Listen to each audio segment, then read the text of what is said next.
is Shannon from Skip to My Life. If your laundry area is as tiny as mine, it doesn't have to be dreary and it doesn't have to be expensive to organize. Today, I'm going to be showing you the 5 essential items from Dollar Tree that you need to take your laundry area up a notch.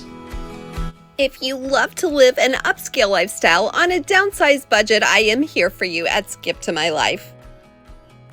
First, take a really good look at the surfaces in your laundry area. I had redone this washer front with some faux planks and they had just gotten really tired, as you can see. So it's time to remove those and think of a new idea. Sometimes just giving the surfaces a really good cleaning can add new life, but you know, my washer and dryer are on their last legs. So I decided to go ahead and resurface, especially that washing machine, with some peel and stick wallpaper from Dollar Tree. I especially liked this pattern because it was very forgiving. It was easy to line up and the pattern just blends really nicely. So if you're not real confident about using a product like this, I would recommend this pattern. If you're having fun watching this video, please let me know by clicking the thumbs up button.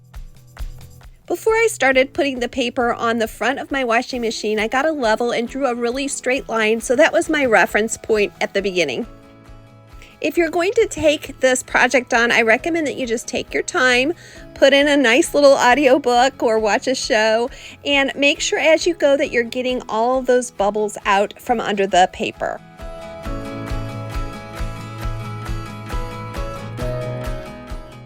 Once I had finished my washing machine, I decided I needed to do the front of my dryer to match. Now this was a little bit trickier, and if you have openings like I do, you'll want to follow my method. I started by matching the patterns on the sheets of peel and stick wallpaper, and then once I had them on the way I wanted them, I took an X-Acto knife and carefully went around the opening to that dryer. Now I know this looks like I was being really dangerous and close to my fingers, but I promise you I was going slow and I was being really safe, just kind of feeling my way as I went and tucking those corners under. As this dryer handle gets so much use, I decided just to cut around it and not risk putting the paper over it and having it come off. If you're new to Skip to My Life, welcome. I am so glad we found each other. Comment below and let me know how you found my channel.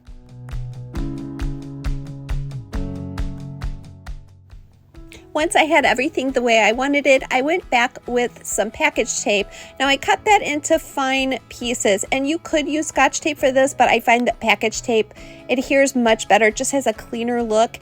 And I went around all those edges and I just made them really finished so that it doesn't pull up on any of these areas with use. I could not be happier with the way that this turned out. I totally did this just on a whim one day. My husband was skeptical, but I love the way it looks.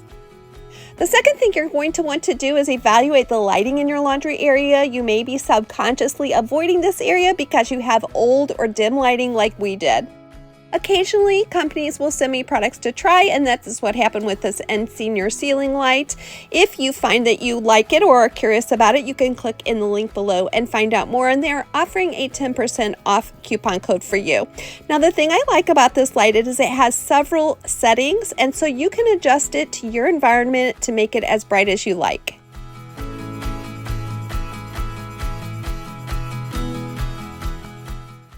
No matter what source of lighting you choose, just having a wonderful light source in your laundry area can make a huge difference.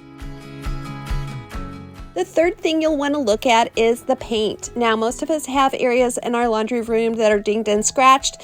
My husband and I are renting this 1,000 square foot small rental home, and I didn't want to repaint the whole wall, but I realized that this area right above the laundry area was just soaking up all the light from that fixture. So I took just a regular primer, builder grade primer in clear white, and I went over that area with a bright white color.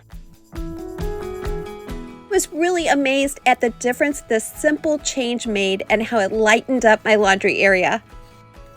This next hack is to look for some cute and functional containers. Now, this is the step we all love, but you do not have to spend a lot. Some of my favorite containers are from Dollar Tree, and they include these lucite cubes.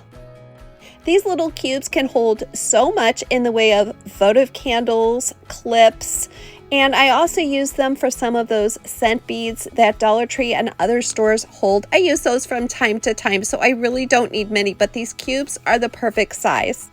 In last week's live, Darlene commented that one of her biggest challenges with her laundry area was storing things other than laundry, and I know many of us have that issue. So I am going to show you some of my favorite hacks to do just that.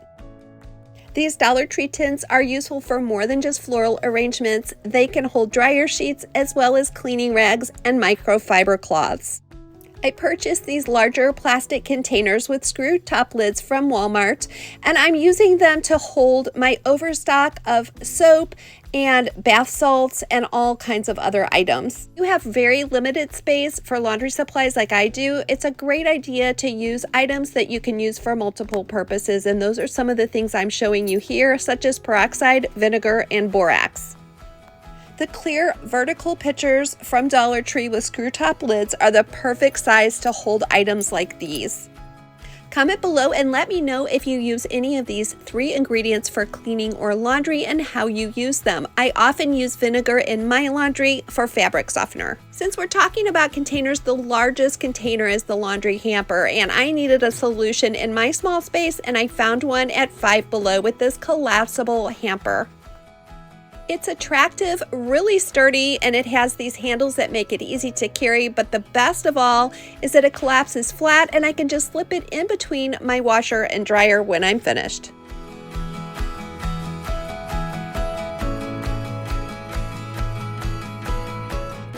Well, if you find that your laundry area is just a dreary spot that you keep avoiding, you might want to try creating a living wall, or you may use this idea in another part of your house. I started with this piece of remnant from Michael's. Now you can purchase this fake grass in larger rolls from Lowe's or Home Depot. It costs about $25 for a really large roll, but you'll need the section the size that you like it, and then along with that I also purchased some wooden yardsticks.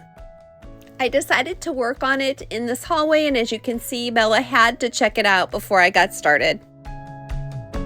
Bella and Franklin are our 2 long-haired dachshunds, and they often give shout-outs to your fur babies in our videos, so look for those coming up. I'm making a really simple frame on the back of this grass remnant by cutting down those yardsticks and gluing them with E6000 and also glue gun just to the back of that piece of matted grass. The purpose of these wood pieces is not to show, but just to provide an area to hang that piece of grass onto the wall where we want it, and also to keep it from curling up. I have been wanting to try this idea for quite some time, but to be honest with you, I was kind of intimidated, and I was so surprised how easy this was. You can certainly do this in your home. Here's a little public service announcement. You will see where the drywall came off of this wall and I need to repair it.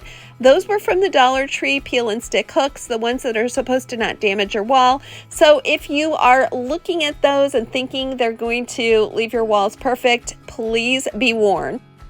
Here's where we're going to really start having some fun. I have a bag full of greenery. These are just little odds and end pieces. I recently went to Goodwill and I found a whole bag full of this kind of stuff, and I knew I would use it on something. So this is the perfect project. That lower edge of this carpet remnant was not an even cut, and I really didn't want to go back and even it out. So I started by just putting ferns all along that edge and just softening the edge. The rest of the design is really up to you. I decided not to add any florals or colors and just leave mine green, and I am really happy with it. For a little bit more light, I stuck a peel and stick motion sensor light from Five Below underneath that shelf. Trend with living walls is to also use these neon lights, and they have those at Five Below. I think those would also be adorable in this kind of a project.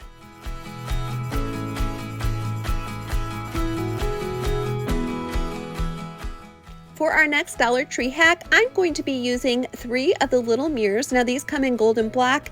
I had spray painted them in a stone color for a previous project, but I put them right up next to the light source, and they add even more light and brightness to this laundry area. Labeling areas like this has become a really trendy decor idea, but when it comes to the laundry area, it can also be a safety issue. I've provided you with over 50 free labels. If you want to click on the link below, you will also be signed up for my weekly newsletter where I tell you what's going on behind the scenes and what's coming up. I had so much fun meeting with and talking with some of you last week during my Saturday Live. I'm trying to do that every Saturday, and if you subscribe to my channel, you will get the notification of what time that live will be so that you can watch and interact with me.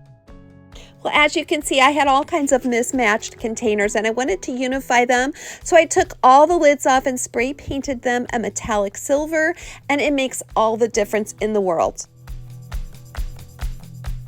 Another great hack for Dollar Tree items are these white wired shelves. I often zip tie 2 together and they work really well in a laundry area. I started thinking about how much space all my various cleaning supplies take up in my small rental home, and I realized that I needed to come up with another idea. After researching, I came upon these 2 items that are going to really help streamline my cleaning process and also free up a lot of space in my cupboards and storage areas. The first I'm going to show you is this Bissell hand steamer. Now, this is not sponsored by Bissell. I am going to demonstrate it and you can decide what you think. It has an extended handle and several different scrubber options. You simply unscrew the lid and fill it with water, and then you'll see a bright red light come on. When that light goes off, it's time to steam.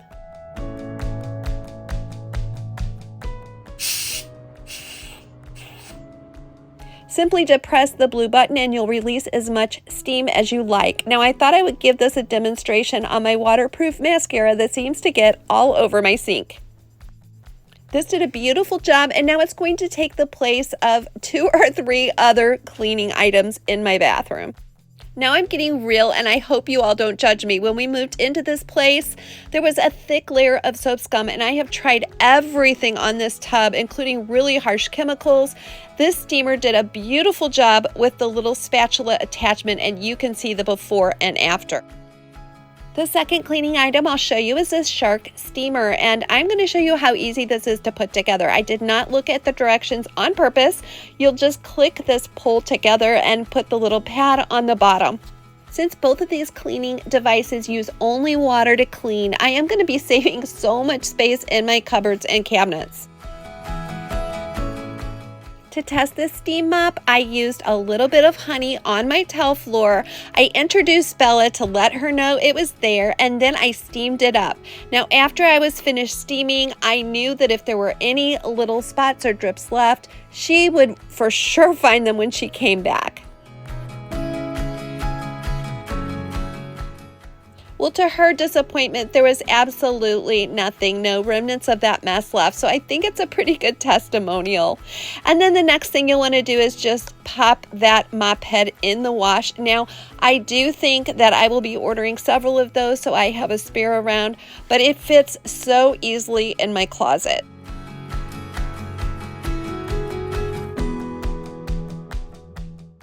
This was an area that I used to honestly avoid, and I keep catching myself walking by just to catch a look at it now.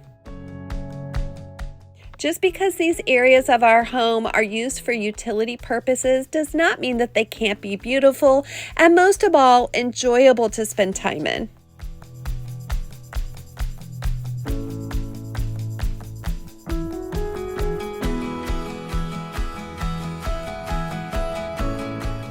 If you're still here with me, I just want to remind you that today is absolutely not the end of your story, so do not give up.